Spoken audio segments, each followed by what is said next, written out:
gentlemen, please put your hands together and give a huge warm welcome to South African big wave surfer, SUP record breaker, and king of Stoke, Mr. Chris Bertish.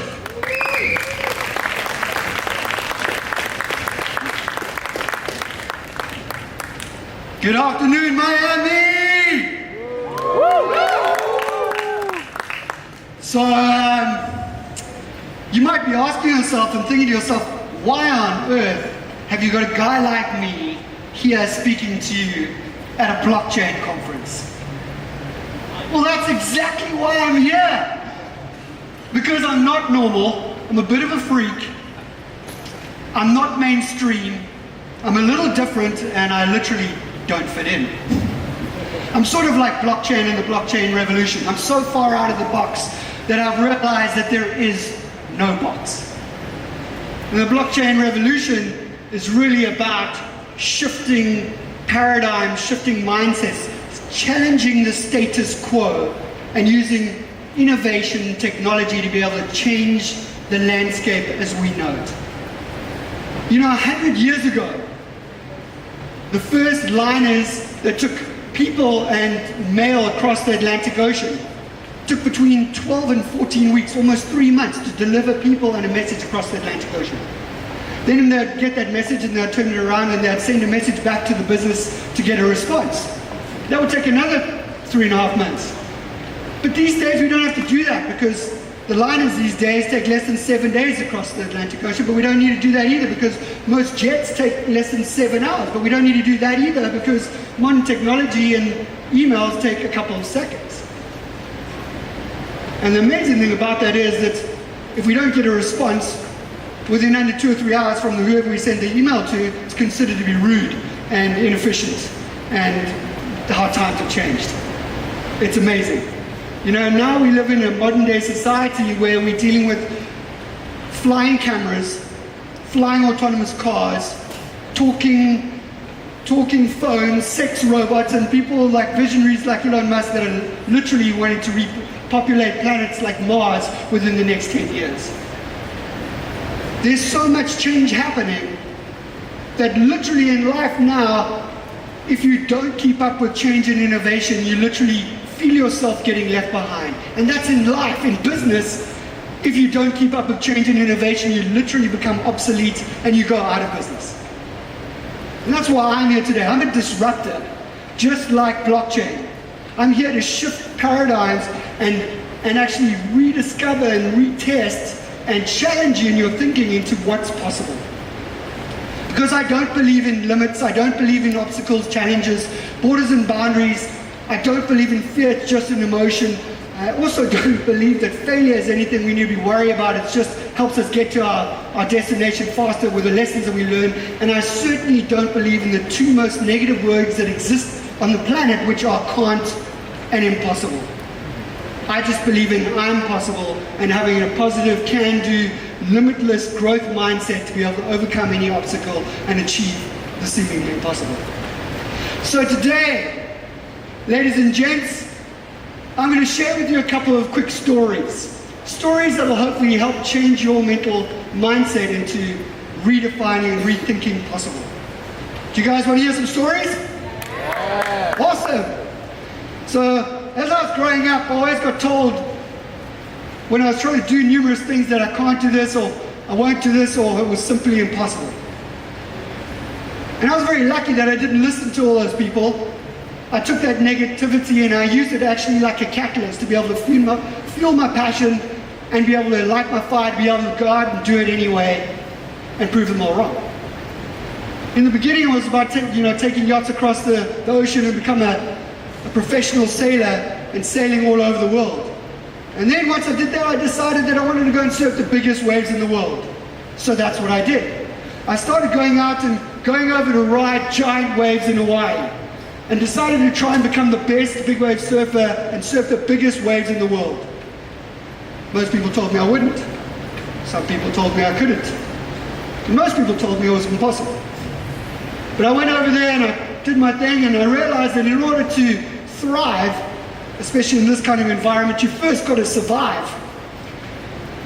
And in order to do that, I started developing and innovating and finding my own ways to be able to train myself to be able to hold my breath longer.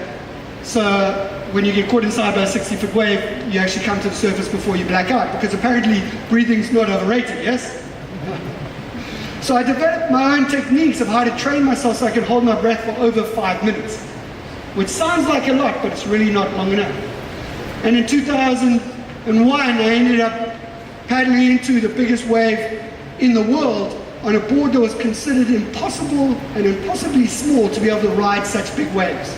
But I knew that wasn't enough, because I wasn't proving myself to against the best big wave riders in the world.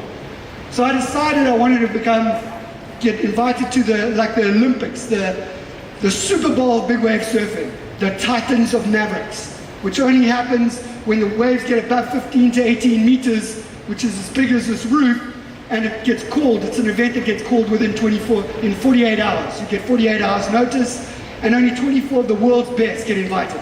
So I worked for the next 10 years to try and get to the point of getting invited to this event.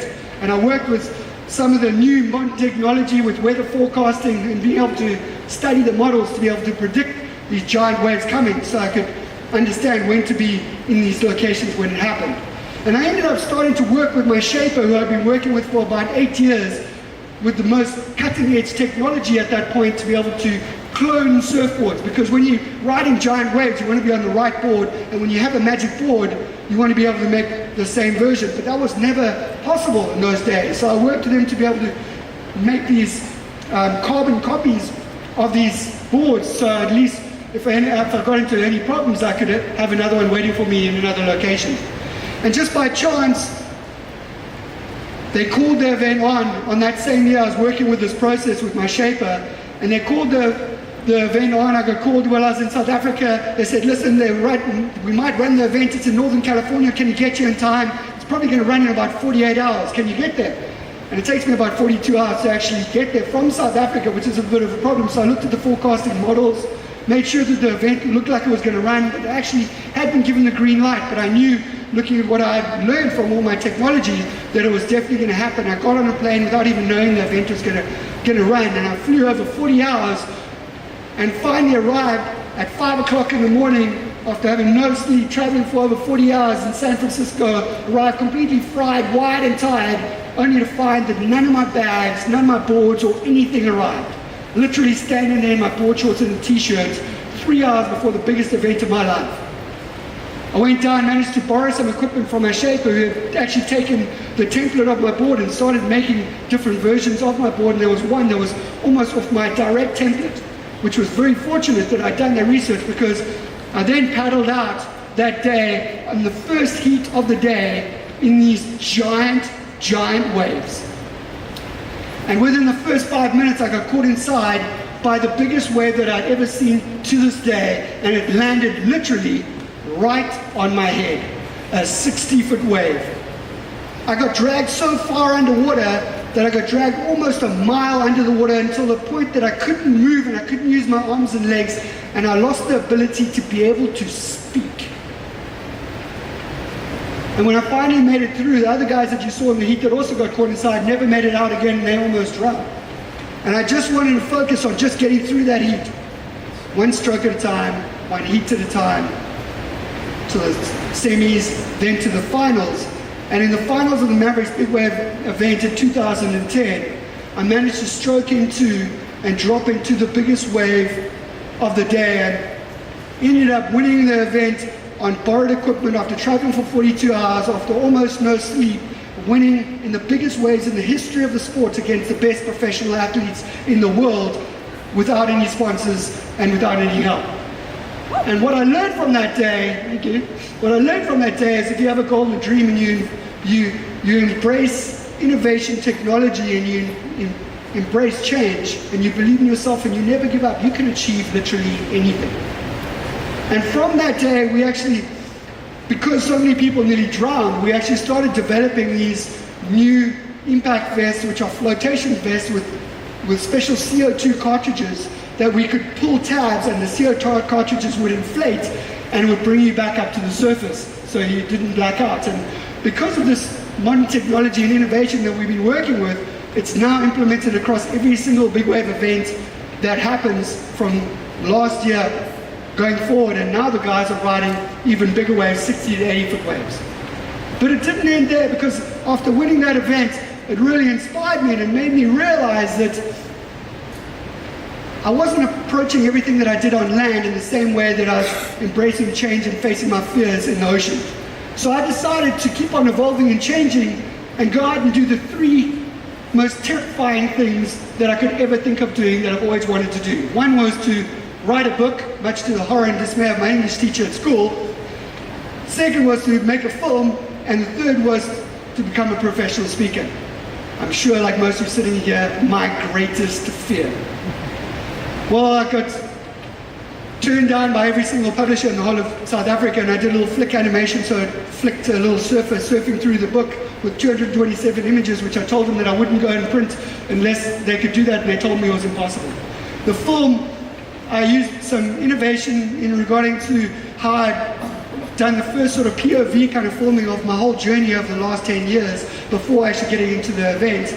And we worked on that film, and it ended up winning a couple of awards. And when I finally got someone to actually publish my book after redoing the script over 27 times and getting a little flick animation in, it ended up becoming the #1 bestseller in South Africa for over 3 months and runner-up of the Book of the Year. And ladies and gentlemen, here I stand today speaking to you, even though I got told by the biggest speaking agency in South Africa that I should never give up my day job because I was a terrible speaker. But for the last 5 years, I've been speaking all over the world to audiences like yourself. And thank you very much. And I'm not saying that to impress you. I'm saying that to impress upon you that we all need to continuously keep on changing, challenging ourselves and pushing our own borders and boundaries, because it's beyond our fears, beyond our comfort zone. That's where the magic happens, and that's where your greatest potential lies. So don't focus on limiting your challenges, but rather keep on challenging your limits. But it was only after this that it really got interesting, when I started getting involved in the weird and wonderful sport of stand-up paddleboarding. You might notice those oversized surfboards, which you stand up and you paddle. At most resorts, it looks really odd. And I started to do the open ocean stuff, and I started doing the 12-hour record and then 12-hour Guinness World Record non-stop, paddling over 18 miles in 12 hours straight. Then I started to attach that to the charities that I was very passionate about, like Lunchbox Fund and Operation Smile, which was to raise money and help these kids go to school and have lunchboxes and pay for operations to be able to put smiles back in these kids' faces. And that's when it really hit home. And I did a 200-mile journey, completely unsupported and unassisted, and I raised enough money to be able to pay for like 10 operations and feed over 300 kids, and that really struck a chord. And then I thought to myself, well, if I could do that, if I built the right kind of craft, the right stuff, taking all the knowledge and experience and all the innovation and tech that I could build, I could design a craft to not only paddle 200 miles, but maybe 2,000 miles, maybe even across the Atlantic Ocean. Now, obviously, most people told me I wouldn't. Everybody told me I couldn't, and 99% of the entire world told me it was simply impossible. I think the only thing that gave me any sort of comfort was at least the journey that you could see from outer space on Google Maps was in the shape of a smile, which is the reason why I was doing it. And I used everything that I had, all my innovation and tech, to be able to build this craft that had never been built before, which is called the Impy Fish, which was just over 1.5 feet longer than my normal stand-up paddleboard and a little bit wider. It was all powered by solar, so all my electronics, my sat-nav, my navigation, everything else was powered by solar, including a water maker, little micro water maker, and I had enough food for 95 days. But when I paddled out that first day, I was terrified. But once I took that first stroke, I was never going back. And everything that you could possibly imagine could go wrong in the first week went wrong, and a whole lot more. I got caught in the biggest storms with hurricane winds and 6 to 8 meter waves. I got turned upside down. A lot of my systems failed, and I tried to improvise to be able to make it work no matter what, because it was about being flexible and adaptable to this change. In the middle of the night in one of the storms, a giant squid got caught in my parachute anchor and started trying to take and drag me and my whole craft down to the bottom of the ocean. I ended up jumping overboard and trying to cut the line that ended up getting caught around my special dagger board, and as I cut it, the line was under so much load that it cut through my finger and ended up almost ripping my entire finger off and taking it down to the bone. Once I survived that and I realized that my finger was still on, I ended up getting pushed into the shipping lanes just off the Canary Islands because my steering had been ripped right off my craft during the last storm. And if you think it's terrifying being in a storm, I tell you what, it's a lot more terrifying when you've got giant super tankers trying to run you down in the middle of the night when they're not altering course, and you know you won't even be a tremor in the captain's coffee cup on deck if he runs you flat. And when I thought that couldn't get any more terrifying, then I got greeted and attacked by the two biggest great white sharks I've ever seen in my entire life. One of them that was way longer than my stand-up paddleboard and at least twice as wide. And that's when it makes you realize how completely insignificant and alone you are when you are more than 2,000 nautical miles from any help and any other human being. But I met some curious little fellows on my journey. This is a picture of my greatest companion, a little pilot fish called Stripe, who swam across the entire Atlantic Ocean with me. And when I finally arrived in Antigua after 93 days paddling alone through the fiercest storms, the wildest of elements, and the darkest and terrifying nights, I paddled more than an equivalent of over 4,000 miles, 7,500 kilometers. I've done the equivalent of over an Ironman every single day for 93 days in a row. I paddled 2,765,276 strokes. And when I finally lit that flare to signify the end of this monumental journey, shrouded by these incredible cliffs in the background, which are called the Pillars of Hercules, I couldn't have imagined a better place to finish this incredible journey, because I realized I'd used my passion to be able to fulfill my purpose by raising enough money to be able to change the lives of millions of little kids in Africa, inspiring a generation and redefining possible. Thank you very much.